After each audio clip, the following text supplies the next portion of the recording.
Bonsoir à tous. Dans l'actualité ce soir, le président de la République sous les chantiers du 56e anniversaire dans la région de Mamou, professeur Alpha Condé, est allé constater de visu le niveau d'exécution des travaux. Plus de 3000 produits avariés mis à la disposition du service de contrôle de qualité, un signal fort des femmes du marché Avaria pour lutter contre la consommation des produits avariés en Guinée. Et puis, riposte à la fièvre hémorragique Ebola, les amis de la Guinée multiplient les efforts. 3 scientifiques kazakhs sont en séjour à Conakry pour expérimenter un traitement contre les pathologies virales, dont le virus Ebola. Mesdames et messieurs, voici les titres, mais en attendant, on va lire ce décret du président de la République.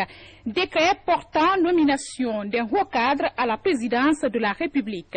Le président de la République, vu la Constitution, décrète.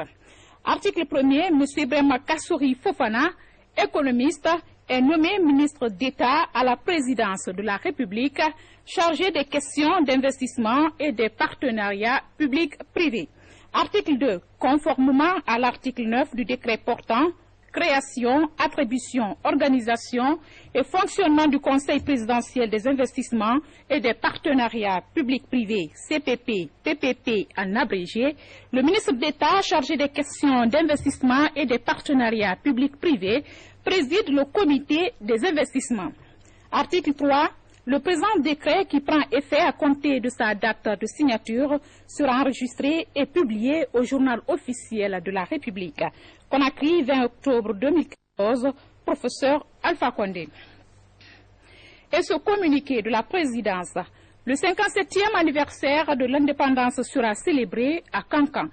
Après Boké en 2012, Nzéro-Koré en 2013 et Mamou en 2014, le président de la République informe les populations guinéennes en général et celles de la Haute-Guinée en particulier que les cérémonies commémoratives du 57e anniversaire de l'accession de la Guinée à l'indépendance et à la souveraineté nationale se tiendront en 2015 dans la ville de Kankan, dans la région administrative du même nom.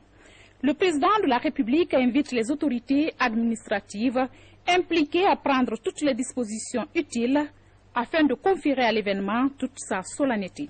La présidence de la République. Et cet autre communiqué de la présidence de la République. Le président de la République, chef de l'État, professeur Alpha Condé, invite à une importante rencontre le mardi 21 octobre 2014 au palais Sékou Touréa, le personnel médical à la retraite à 14 h, les étudiants diplômés en médecine sans emploi fixés à 16 h. Conakry, 19 octobre 2014, la présidence de la République. Je vous le disais tantôt, le président de la République, professeur Alpha Condé, était hier sous les chantiers du 56e anniversaire dans la région de Mamou. Après Mamou, le chef de l'État était hier dimanche l'hôte des populations de Dalaba et Pita. Avec cette visite, professeur Alpha Condé veut s'assurer de visu le niveau réel d'exécution des travaux. Sanassi Keita, compte rendu. Dalaba et Pita sont 2 villes qui bénéficient aussi des infrastructures devant abriter les festivités marquant l'accession de la Guinée à la souveraineté nationale. Dans ces 2 préfectures qui relèvent de la région administrative de Mamou, le président de la République s'est également rendu pour constater l'état d'avancement de ces chantiers. À Dalaba, comparativement à Mamou et à Pita, les travaux traînent encore avec les entreprises sur le terrain.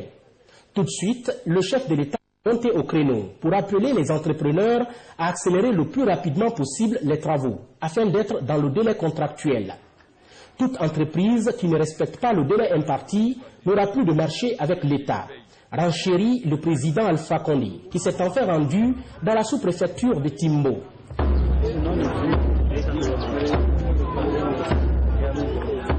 Timbo, où professeur Alpha Condé a visité la première mosquée du Fouta théocratique. Aussi le mausolée du Kramoko Alpha Motimbo. Ici, les prières et bénédictions ont été formulées par les sages de la localité pour le renforcement du tissu social entre les Guinéens en vue d'une Guinée unie et prospère. À Conakry, le président de la République multiplie les contacts avec les institutions onusiennes et l'ensemble de la communauté internationale pour renforcer la riposte à l'épidémie Ebola. Dans cette perspective, professeur Alpha Condé invite les partenaires à mettre un accent particulier sur les volets communication et sensibilisation. Mohamed Lamine Souma et la Joie Tissé, bureau de presse de la présidence de la République. La rencontre entre le président de la République, les organisations du système des Nations Unies et la coordination nationale de lutte contre Ebola avait pour but de renforcer la riposte à l'épidémie Ebola en Guinée. Notre entretien avec Monsieur le président de la République se situe dans le contexte d'accélérer la mise en œuvre des mesures de riposte, notamment dans le cadre de la prise en charge pour la construction des centres de traitement et de transit, et deuxièmement pour le renforcement de la surveillance afin que nous ayons un taux de suivi de 100%, et en troisième lieu d'intensifier la communication pour la sensibilisation. Le coordonnateur de la crise Ebola au niveau du système des Nations Unies en Guinée promet, lui, beaucoup plus d'engagement dans la réponse à l'épidémie Ebola. Ensemble avec mes collègues du système des Nations Unies ici en Guinée, que ce soit le représentant de l'UNICEF, le représentant de l'OMS et d'autres qui ne sont pas avec nous, le PAM, le PNUD, nous nous sommes engagés devant son Excellence Monsieur le Président d'apporter un appui beaucoup plus concerté, beaucoup plus renforcé, beaucoup plus structuré, parce que nous sommes en train d'évoluer vers 0 cas d'Ebola dans le pays le plus vite possible. Donc ce que nous avons fait au niveau de la rencontre que nous avons tenue à Accra, le système des Nations Unies s'est réuni pour s'interroger à combien nous serons beaucoup plus utiles et efficaces en apportant l'appui à la réponse de la lutte contre l'Ebola.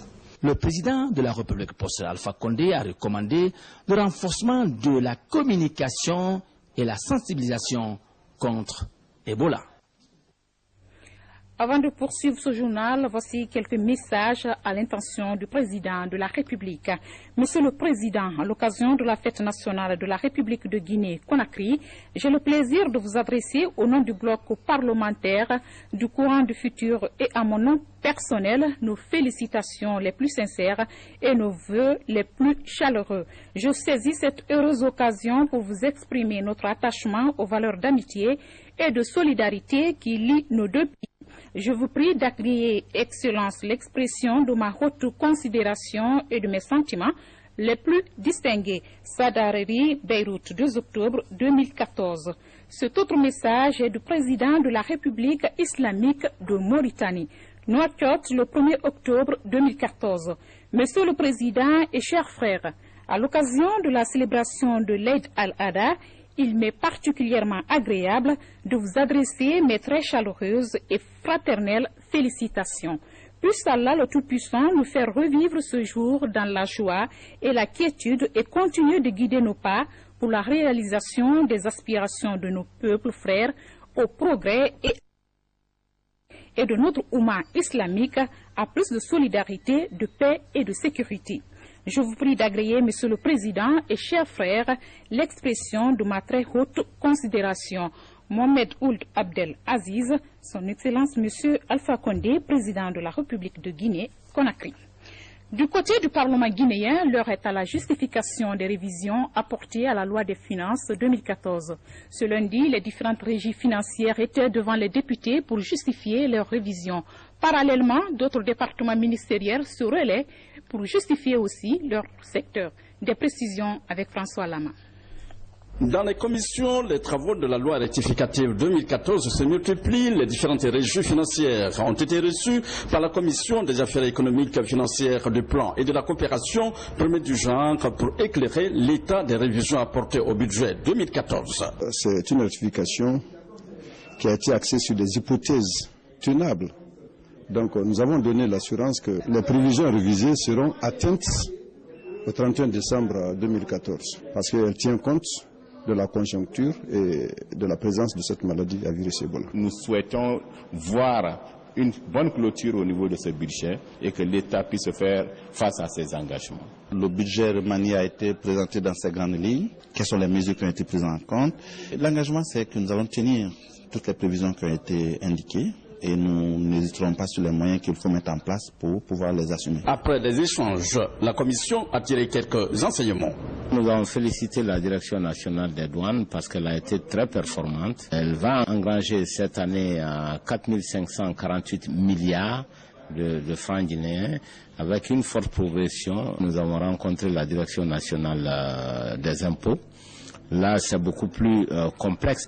Cette direction a récolté en 2014 3100 milliards de francs guinéens, donc un peu moins que les services de douane. Mais ce qui nous avait frappé, c'est qu'il y a, par rapport à la prévision initiale en 2014, il y a une moins-value d'à peu près 400 milliards que nous avons cherché à expliquer avec les techniciens. Aussi, nous avons rencontré la Direction nationale du Trésor qui a récolté à peu près un montant de 347 milliards de francs guinéens. À la commission de la communication, là également, les cadres du ministère de la communication ont été reçus pour justifier leur budget 2014.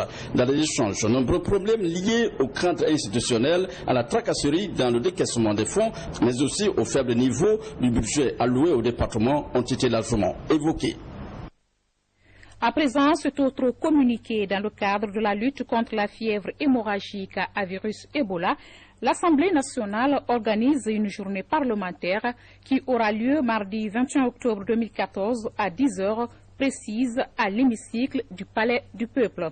À cet effet, elle a l'agréable plaisir d'inviter à prendre part aux travaux de la dite journée les personnalités et institutions de marque ci-après. 1. Les honorables députés. 2. Le représentant du chef de l'État. 3. Le ministre d'État, ministre de l'Économie et des Finances. 4. Le ministre de la Santé et de l'Hygiène publique. 5. Le ministre de la Communication. 6. Le ministre de l'Action sociale, de la promotion féminine et de l'enfance. 7. Le ministre de l'Enseignement préuniversitaire et de l'alphabétisation.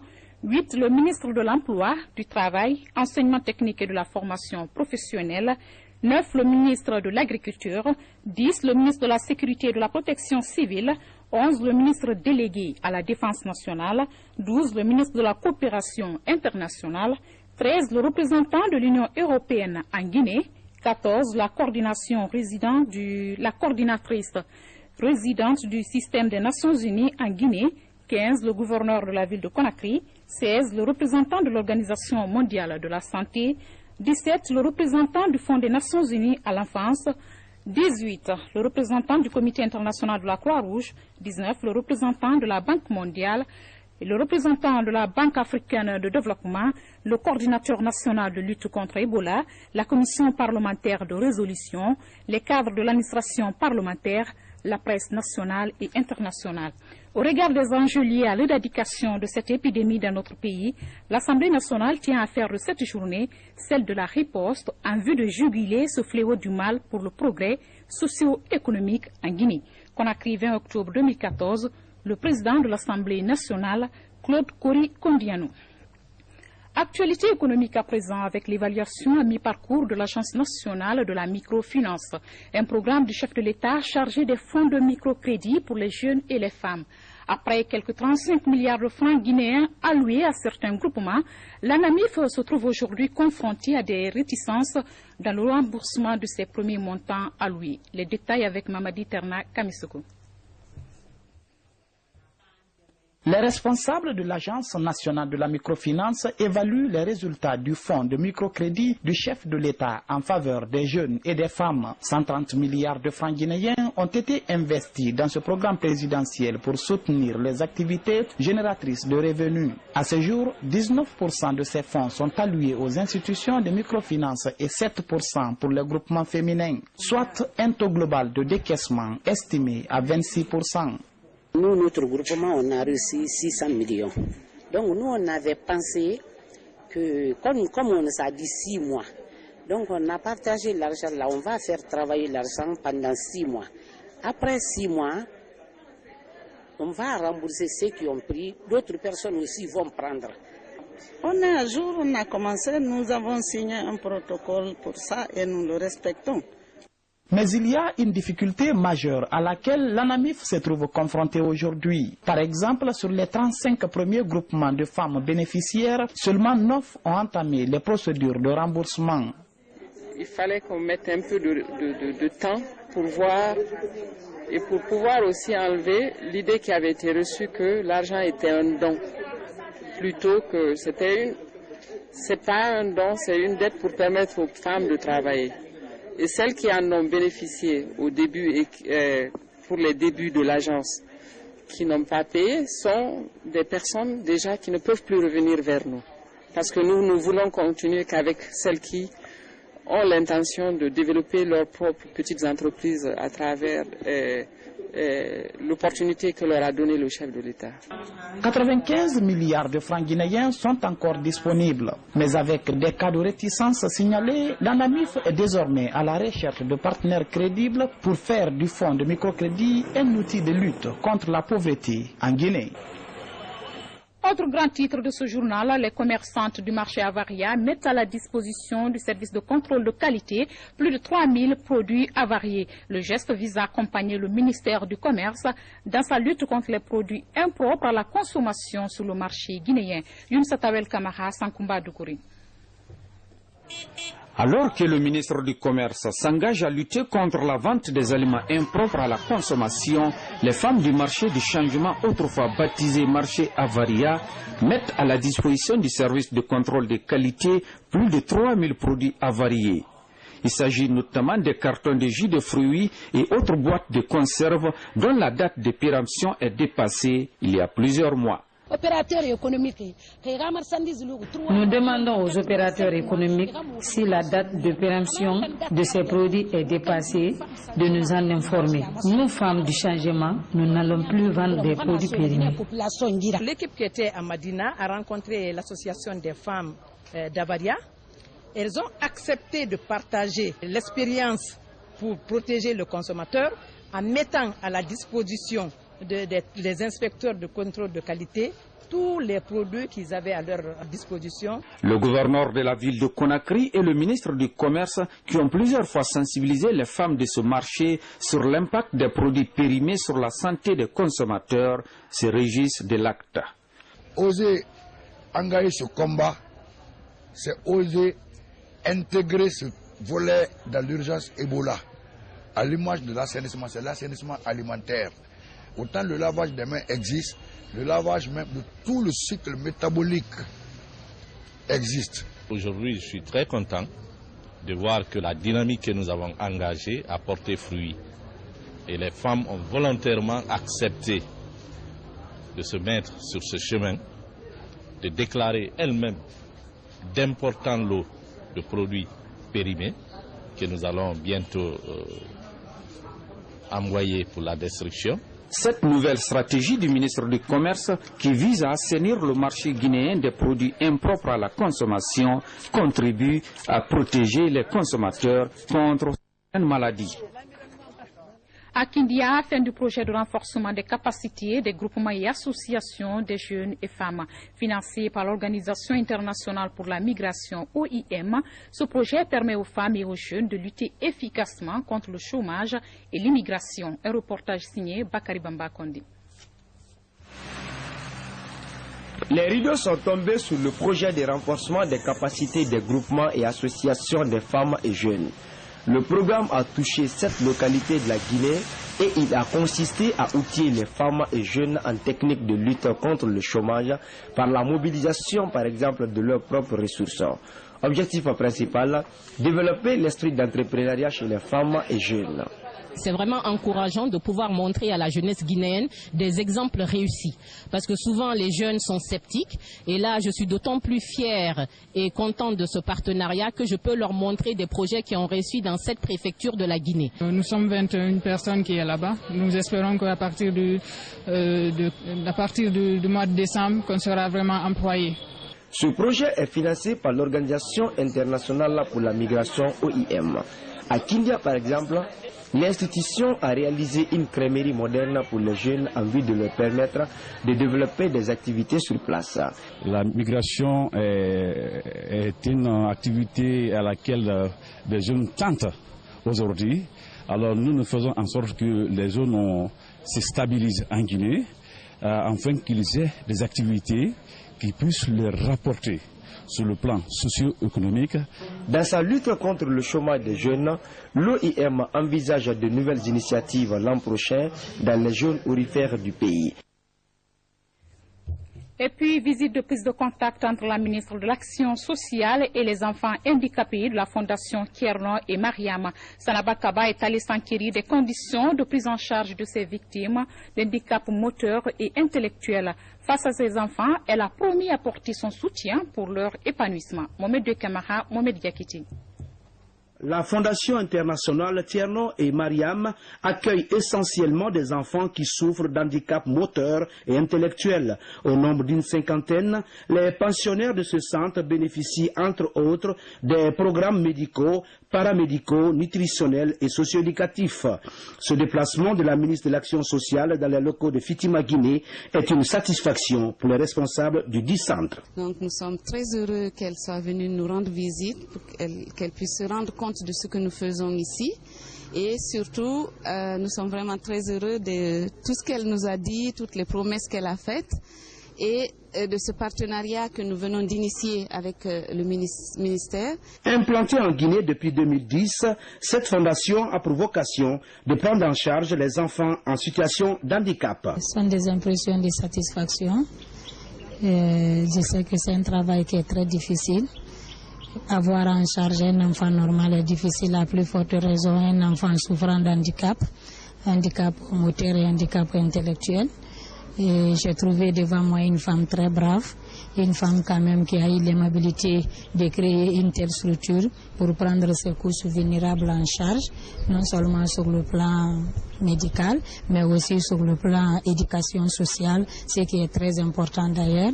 Donc nous la félicitons et nous la remercions. Les responsables de Fitima Guinée ont profité de cette visite de la ministre de l'Action sociale pour solliciter l'obtention d'un terrain pour la construction d'un siège digne de nom. En Zéro Corée, lancement officiel du projet régional intitulé On est mieux ensemble dans la paix, un programme de Search for Common Ground financé par l'USAID pour renforcer les efforts des acteurs de la paix dans la région forestière. Mohamed Saliou Paye, RTG Zéro Corée. Ce projet intitulé Reconstruire ensemble, le moteur de réconciliation de la communauté et amélioration de la communication en Guinée forestière, appelé encore On est mieux ensemble dans la paix, est financé par l'USAID sur l'initiative de Search for Common Ground. Ce projet est un moyen de résolution des problèmes qu'on va ensemble exploiter et à des fins utiles.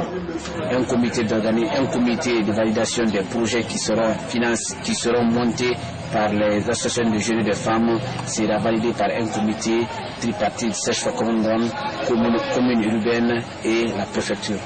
Ce projet, On est mieux ensemble dans la paix, vient contribuer aux efforts d'autres acteurs praticiens de la paix. Il prendra en compte les pesanteurs socio-culturels de la région tout en se conformant aux réalités de terrain. Ce projet s'étendra sur une durée de 20 mois. Dossier Ebola à présent, 3 scientifiques kazakhs apportent leur soutien à la Guinée pour lutter contre la fièvre à virus Ebola. Ces scientifiques ont pour mission d'expérimenter avec les médecins guinéens un traitement contre les pathologies virales dont le virus Ebola. Une initiative de l'ONG Global en collaboration avec l'ONG l'Union pour le développement intégré et durable. Aïssatou Moudiallo nous en dit plus. Ils sont au total 15 médecins guinéens sélectionnés par la coordination de lutte contre Ebola à bénéficier d'une formation avec ces scientifiques. Venus du Kazakhstan, cette équipe médicale a en poche un produit dénommé Renaissance. Il devrait être expérimenté dans le cadre de la riposte à la fièvre hémorragique à virus Ebola. Ренессанс препарат создан более 10 лет назад, разработан в Казахстане. C'est un produit qui est fait à la base d'iode. C'est une molécule qui n'est pas réactive et aujourd'hui cette molécule est utilisée pour lutter contre l'hépatite C au Kazakhstan, au Kyrgyzstan et en même temps aussi cette molécule est utilisée contre cette forme de tuberculose résistante. Ils ont jugé nécessaire de venir avec nous pour pouvoir expérimenter cette molécule et essayer de voir son impact sur la lutte contre le virus Ebola. Cette formation intervient à un moment où la Guinée bataille dure contre Ebola. Le virus a causé la mort de plusieurs Guinéens depuis son apparition en début d'année. Leur but fondamental, c'est de travailler avec leurs collègues guinéens, échanger, pour que nous puissions quand même avoir une solution claire là-dessus. Et comme le chef d'État a su le dire, que nous voulons éradiquer ce virus plus tard d'ici décembre, et c'est dans ce cadre qu'on va faire. Là où l'interféron résiste, ce produit peut vraiment agir et lutter contre les virus. Donc ils ont estimé qu'on peut l'utiliser au niveau des malades atteints du virus Ebola pour voir si ça peut anéantir le virus dans l'organisme des malades. Ces scientifiques comptent sillonner les structures sanitaires de Conakry pour apporter leur expertise. Ils envisagent de créer également un centre de prise en charge des malades d'Ebola à l'intérieur du pays. Ouf de soulagement pour les populations de Guékédou, le PNUD à travers Search for Common Ground vient de débloquer 1 milliard de francs guinéens pour l'assainissement de la préfecture. Des précisions avec Sekou Kamanou. Les partenaires de la Guinée sont plus que déterminés à l'appuyer dans la riposte à Ebola. C'est pourquoi le PNUD met à la disposition de la commune urbaine de Guékédou un montant d'1 milliard de francs guinéens pour l'accompagner dans son projet d'assainissement dénommé Guékédou Ville Propre. Une action qui vise à débarrasser cette localité des ordures en vue d'éviter les maladies. Sans emballage, nous pouvons affirmer que les maladies qui ont élu domicile à Guékédou et qui ont pour nom Ebola, choléra, paludisme, fièvre typhoïde, sida, pour ne citer que cela, disparaîtront bientôt du registre des maladies endémiques qui ont fait beaucoup de victimes. Les actions du projet prendront 1. Créer 500 emplois temporaires pour les jeunes pendant la mise en œuvre du projet, faire le curage de 15 365 mètres linéaires des cours d'eau, d'aménager une décharge publique en dehors de la ville, leur permettant d'évacuer les ordures. Autorités administratives, communales et notabilités de la préfecture se mobilisent pour assister au lancement de cette campagne. Un projet plein d'espoir pour cette ville. L'action entreprise par la commune et le PNUD est en train de donner un très bon résultat. Parce que cette année, le curage des cours d'eau nous a épargné d'une inondation sauvage à Guékédou Centre. Guékédou figure parmi les préfectures les plus touchées du pays. Désormais, tous les habitants de la localité conjuguent leurs efforts pour barrer le chemin à cette maladie. À l'occasion, la Croix-Rouge préfectorale a offert aux femmes balayeuses un important lot de chlore et de savon. Autre geste en faveur de la Guinée pour renforcer la lutte contre la fièvre Ebola, il s'agit d'un important lot de matériel sanitaire octroyé par le gouvernement d'Égypte à celui de la Guinée. Hadjara Matoulaye Touré, compte rendu. Ce don composé de gants chirurgicaux stérilisés, de lunettes protectrices, de poudre, de chlore, de sacs mortuaires, d'alcool, de colle, de coton, de désinfectants pour les mains et de couvre-tête est destiné à la lutte contre l'épidémie de fièvre à virus Ebola. C'est un geste du gouvernement égyptien. La lutte contre Ebola, c'est une responsabilité collective de tous les pays du monde. Pour mettre fin à cette épidémie et pour soulager les souffrances du peuple de l'Afrique de l'Ouest. Une assistance qui témoigne de l'intérêt que le gouvernement égyptien accorde à l'éradication de ce fléau qui est devenu une menace pour la santé publique en Afrique. Cette assurance qu'ils nous ont fait aujourd'hui, tout en disant que la Guinée n'est pas seule dans cette lutte, la Guinée ne peut pas aller seule sans cette communauté internationale et surtout sans les pays frères et amis comme l'Égypte qui a manifesté cette amitié à travers de ce geste de qualité. Ebola sévit dans notre pays depuis quelques mois. Ce don de près de 3000 kg offert par le gouvernement égyptien à la Guinée est aussi un signe fort de solidarité entre les peuples africains. L'actualité Ebola, c'est aussi la tournée de sensibilisation des membres du gouvernement dans le pays profond. À Mandiana, pendant que le ministre du Plan échange avec les populations, au même moment, à Koumbia, le ministre de l'Enseignement supérieur sensibilise à son tour les citoyens. Avec la même mission, donner plus d'informations sur les mesures préventives afin d'éradiquer Ebola du territoire national. Abdoulaye Diallo, Mohamed Patebaldi. Ebola, plus qu'une préoccupation nationale. Dans cette perspective, le gouvernement guinéen se fixe pour priorité de mettre fin à la chaîne de propagation du virus. À Mandiana, le ministre du Plan sensibilise les populations sur les mesures de prévention de la maladie et les conséquences qu'elle entraîne sur le développement socio-économique de la nation. C'est d'autant plus important que Ebola n'est jamais arrivé à Mandiana. Donc il fallait dire aux populations que ça ne doit pas éviter d'être vigilant. C'est une maladie très pernicieuse. Seule la vigilance permet de contrecarrer Ebola. La propreté, le respect des règles d'hygiène. Dans les différentes sous-préfectures de Mandiana, le mot d'ordre est le même. Ebola n'est pas une fatalité. Il faut agir ensemble et vite. Nous vaincrons. On a conseillé à tous les pères de famille de présenter au niveau des structures de santé tout étranger qu'ils abritent. À 65 km de la préfecture de Koubia, dans cette ville sainte, le ministre d'État de l'Enseignement supérieur et de la Recherche scientifique est venu informer et sensibiliser les citoyens sur les causes, les conséquences et les moyens de prévention contre le virus Ebola qui sévit dans notre pays. Je suis convaincu qu'avant même que je ne vienne, ce message avait été entendu, compris et adopté par les populations.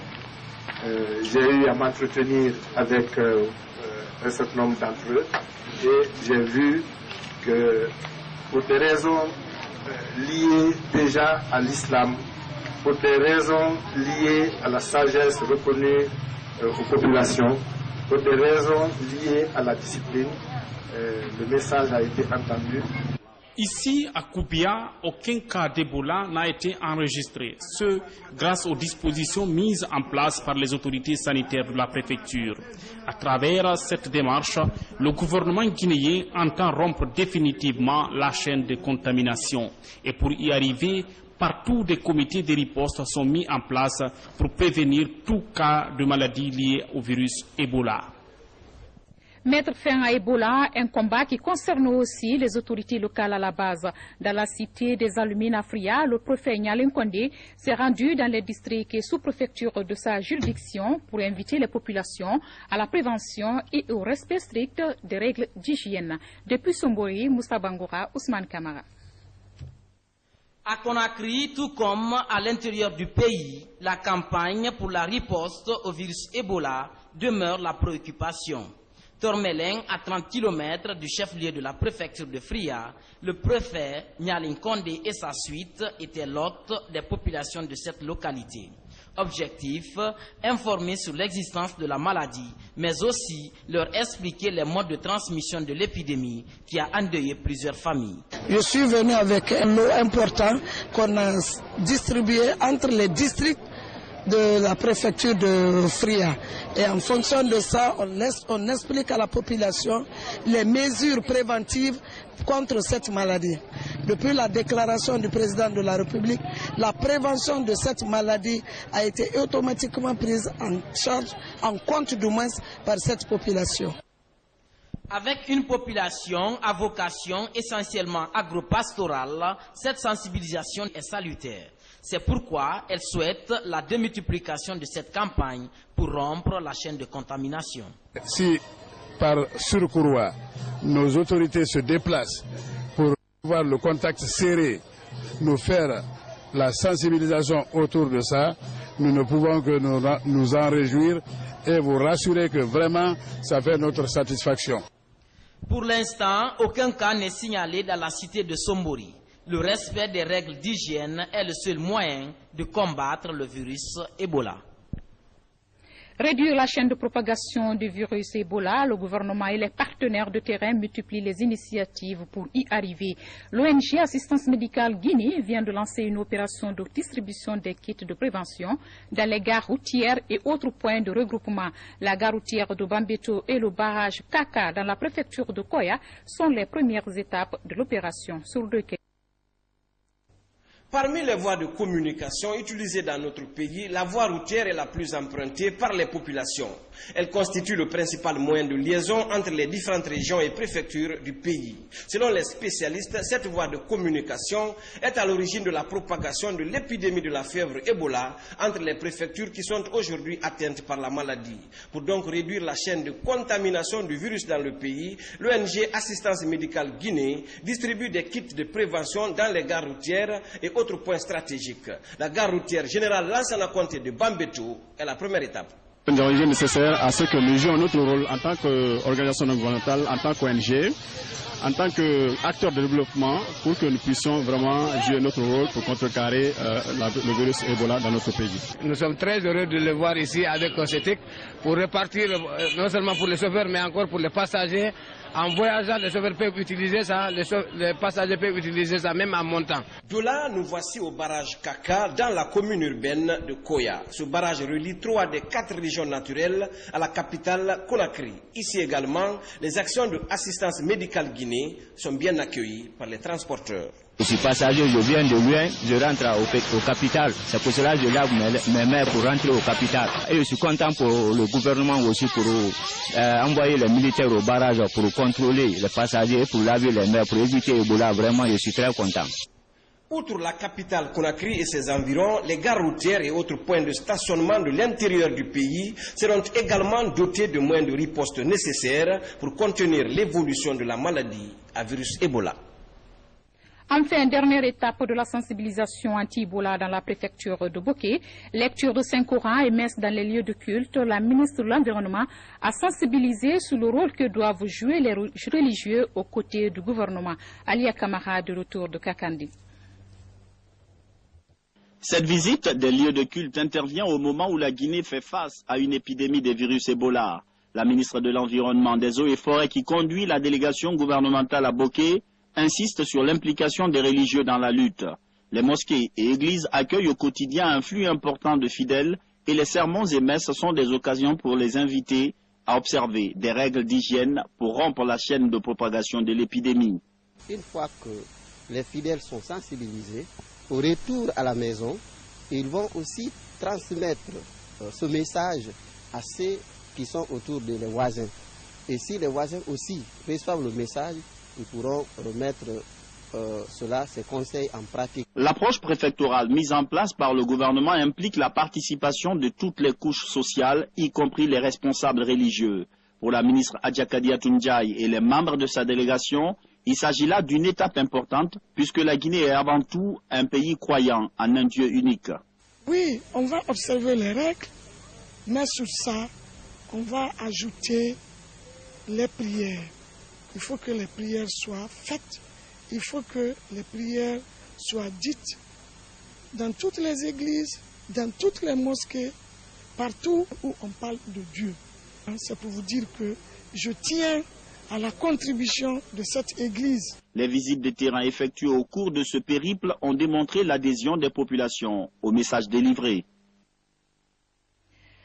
L'état-major général des armées s'insurge contre le port illégal des effets militaires par des personnes non autorisées. Il le fait savoir dans un communiqué lu par son porte-parole, le lieutenant-colonel Aliou Diakité, que vous allez suivre dès après ce journal. Et juste après, sur ce communiqué sera suivi de l'Info Plus sur le séjour du président de la République dans la région administrative de Mamou. Mesdames et messieurs, ainsi va l'actualité en ce début de semaine. Merci à vous de l'avoir suivi. J'aurai le plaisir de vous retrouver demain à la même heure. Merci.